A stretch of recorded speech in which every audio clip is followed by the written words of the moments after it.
of votes and proclamation of winning candidate for member House of Representatives.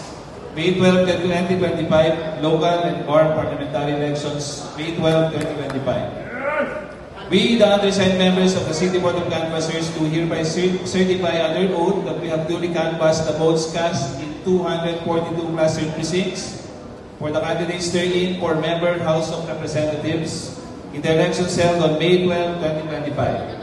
Attached hereto and forming part thereof is a statement of votes by precincts, CEF number 20-A, garnered by each candidate for the office of member House of Representatives.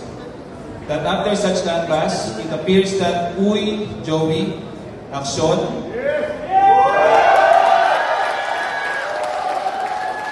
garnered 64,746 votes for the office of member of House of Representatives, the same being the highest number of votes legally cast for said office.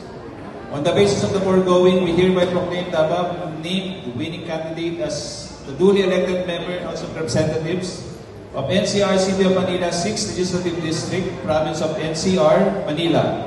In witness whereof, we affix our signatures and imprint our thumb marks in the City of Manila, Province of NCR, Manila, this May 13, 2025, 4:03 p.m. City Board of Canvassers, Jericho M. Jimenez, Chairperson, Giovanni Tiling, Vice Chairperson, and Risa R. Limeta as Member Secretary.